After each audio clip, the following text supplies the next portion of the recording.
You know, there are some people who just seem like they were born to do impossible things. Chantal Mauduit was one of those people. I mean, this woman could literally dance her way up the world's most dangerous mountains like it was nothing. Now, depending on who you asked, she was either this fearless pioneer, like one of the most talented climbers of her entire generation, or, and this is where it gets interesting, some people saw her completely differently. They actually called her the Black Widow. They said she was this master manipulator who used her charm to get what she wanted from mountains, and well, from men too. But here's the thing. Whatever people thought about her personally, nobody could argue with her climbing record. This woman claimed she summited 6 of the world's 14 8,000-meter peaks. And get this, she said she did all of them without supplemental oxygen. If you don't know much about mountaineering, that's insane. That puts you in this tiny group of the absolute best climbers who have ever lived. But here's where her story gets really wild. One day, she's up on K2, and if you know anything about mountains, K2 is basically the deadliest one out there. She's fighting for her life up there, completely helpless. And these other climbers, they literally gave up their own shot at reaching the summit to save her. They risked everything to bring her down alive. So you'd think, okay, she's grateful, right? She thanks these guys who basically saved her life? Well, what happened next started a scandal that people in the climbing world still talk about today. And honestly, it's pretty unbelievable. This is the story of Chantal Mauduit and the betrayal that happened at the very top of the world. So let me tell you about Chantal Mauduit, because honestly, she was like this walking contradiction wrapped up in pure charisma. She was born in Paris back in 1964, but when she was just 5 years old, her family moved to the French Alps. And by the time she was 15, she was already out there climbing mountains. Now for Chantal, the mountains weren't just some hobby, you know? They were like her escape from everything, but also her stage where she could show the world what she was made of. And man, by her late teens, this girl was already tackling some of the most terrifying routes in the Alps. I'm talking about places like the north face of the Grandes Jorasses. And if you've never heard of it, just know that it's the kind of climb that makes experienced mountaineers break out in a cold sweat. Her talent was it was undeniable. She had this raw energy that seemed to just push her straight up these impossible walls of rock and ice. And she wasn't just skilled, she was beautiful, she was vibrant, and she was incredibly ambitious, like scary ambitious. She had this one dream that consumed her entire life. She wanted to climb all 14 of the world's 8,000-meter peaks without using bottled oxygen. Now, if you think about it, that's a goal that most men wouldn't even dare to attempt, let alone women. We're talking about the death zone here, places where literally every single breath feels like you're suffocating, where your body is slowly shutting down.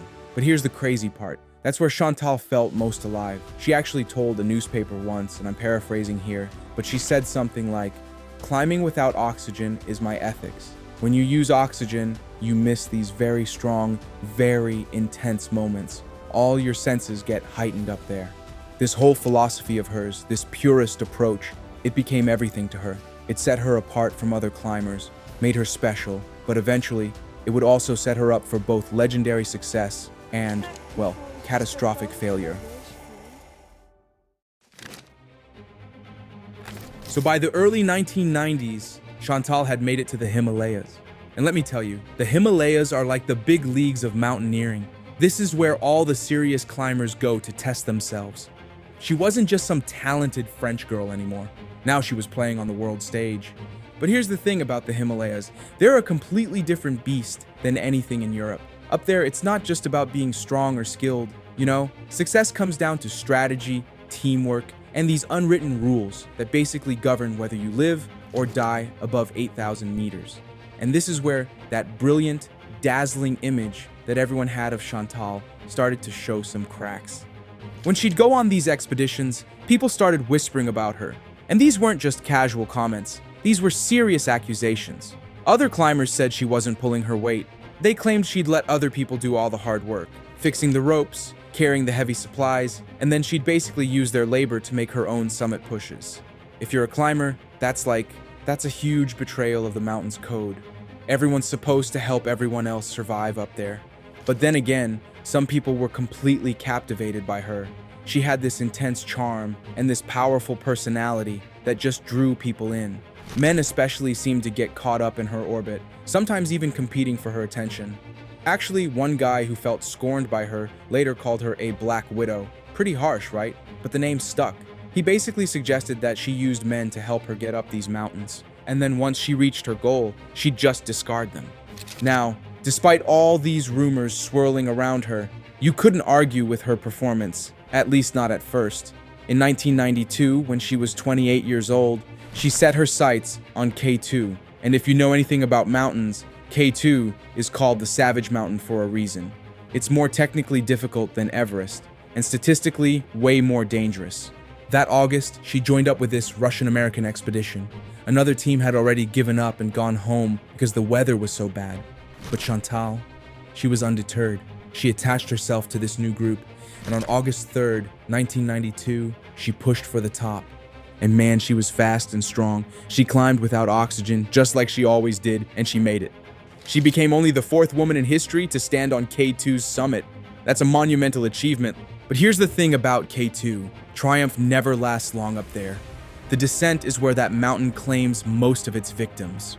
As this storm started rolling in, Chantal began her journey down, but she was completely exhausted. And then the worst thing that could happen, happened. The glaring sun reflecting off all that snow made her snowblind.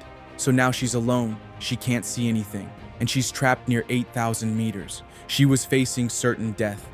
Meanwhile, below her at high camp, there were these 2 American climbers, Ed Viesturs and Scott Fisher. They were getting ready for their own summit attempt when they got this radio call about Chantal's desperate situation. And without even hesitating, they made a decision that would change all 3 of their lives forever.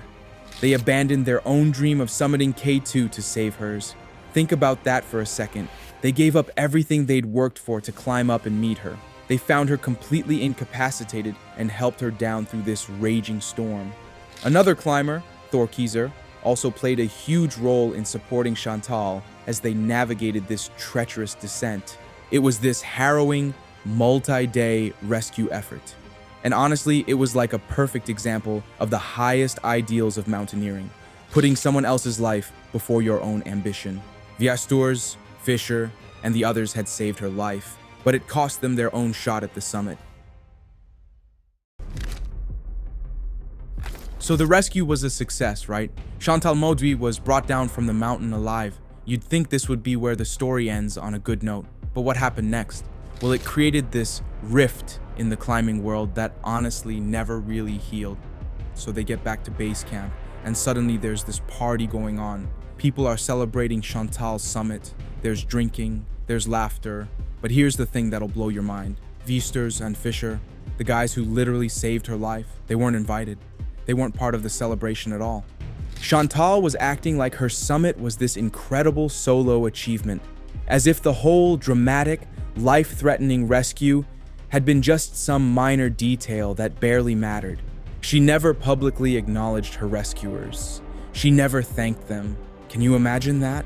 Viesturs actually wrote about this experience later in his book, and he described this gut-wrenching feeling of lying in his tent, just listening to the sounds of her celebration happening nearby. He felt completely erased from the story of her climb, like these guys gave up everything to save her life, and she's partying like they don't even exist. This incident basically cemented Chantal's reputation as this really polarizing figure. If you supported her, you saw her as this purist, a woman who was unapologetically carving out her space in what's obviously a male-dominated sport. But if you were critical of her, well, you saw her as selfish and ungrateful, someone who would take advantage of other people's goodwill without thinking twice about it. The whole K2 thing became the defining story of her career. It completely overshadowed her incredible physical achievement. And let's be honest, summiting K2 without oxygen is absolutely incredible. But now everyone was talking about this scandal instead. And it wasn't just a one-time thing either. This perception got reinforced by other incidents. In 1995, during one of her 7 attempts on Mount Everest, she collapsed from exhaustion and altitude sickness high up on the mountain. Other climbers had to carry her down, basically saving her life again. And once again, people felt like the help she received was met with this stunning lack of gratitude. It just further alienated her from parts of the climbing community. But then the controversy hit a whole new level in 1996. That May, and this was during the infamous season where 8 climbers died in a single storm on Everest, Chantal was on the neighboring peak called Lhotse. She claimed she reached the summit alone, which would have made her the first woman to solo that mountain without oxygen. Pretty incredible claim, right? But immediately people were skeptical, like really skeptical. There were no summit photos, no GPS data, no witnesses to back up her story. Ed Viesters, who happened to be on the mountain at the same time, later said he saw her head into this gully high up on the mountain and then return pretty quickly. He didn't think she had enough time to actually reach the true summit. So now you have this situation where the Lhotse climb, whether it was real or not, became just another chapter in the story of Chantal Mauduit, the brilliant climber that nobody knew whether to believe anymore. Now, Chantal's story is honestly one of the most complex and debated stories in all of mountaineering history. It really forces us to ask these tough questions about ambition, about ethics, and about how we remember people who were, let's face it, pretty controversial. So I'm curious, what do you think? After hearing all this, do you see her as this misunderstood genius who was just trying to make her mark in a world dominated by men? Or do you think the criticism against her was justified? Was she really taking advantage of people's goodwill? I'd love to hear your thoughts in the comments below. And if you're finding these stories as compelling as I do, make sure you hit that subscribe button. That way, you won't miss our next deep dive into history's most fascinating and tragic stories. But here's the thing about Chantal. Despite all these controversies swirling around her, she just kept climbing, and she kept succeeding. It's like the criticism just bounced right off her, you know? In that same year, as the disputed Lhotse climb, she successfully summited Manaslu. Then the following year, in 1997, she summited Gasherbrum II. Both of these are 8,000-meter peaks, and she climbed both without supplemental oxygen. So whatever people were saying about her personally, there was no denying she was still one of the most gifted high-altitude climbers in the world. Her ambition was like this fire that the scandals just couldn't put out. If anything, she seemed to thrive when people criticized her. It was almost like she used all that negativity as fuel to push herself even higher and prove her doubters wrong. And her personal life? Well, that remained this subject of intense fascination. That whole Black Widow image just wouldn't go away. There were all these stories floating around about rivalries between men in her orbit. I mean, there was even this rumored rock-throwing fight between 2 climbers on Everest, and people said it was over her. Can you imagine? A literal fight at 20,000 feet because of relationship drama? She was just this magnetic personality who inspired both complete devotion and total resentment, sometimes in the same person. And here's a detail that I think really shows you who she was. She famously climbed with this small, stuffed animal, like this tiny toy that she'd take with her into the death zone. It's actually kind of sweet when you think about it, this whimsical little detail in such a brutal, high-stakes environment. But somehow, even that became something her critics used against her. In the spring of 1998, Chantal returned to the Himalayas for what would end up being her final expedition. She was targeting Dhaulagiri, which is the world's 7th highest mountain. She was climbing with her trusted Sherpa partner, Angtsering, someone she'd worked with before and really trusted. But the mountain was in dangerous condition that season. The avalanche risk was significant, like really bad. Other teams looked at the situation and said, "You know what? We're getting out of here." They retreated to base camp to wait for safer weather. But Chantal and Angtsering, they decided to stay high on the mountain. They kept their tent at Camp 2, which was positioned at around 6,400 meters. Now, if you know anything about mountaineering, that's already a pretty risky decision in good conditions, let alone when there's serious avalanche danger. Days went by with no word from them. Back at base camp, concerns started growing into real alarm. Ed Viesturs was also on Dhaulagiri for his own attempt, and he noted how mysterious their disappearance was. Nobody knew what was happening up there. Finally, a search party fought their way up to their camp. They had to dig through all this freshly fallen snow just to get inside the tent, and what they found was a tragedy. Chantal and Angtsering were dead inside their sleeping bags. She was only 34 years old.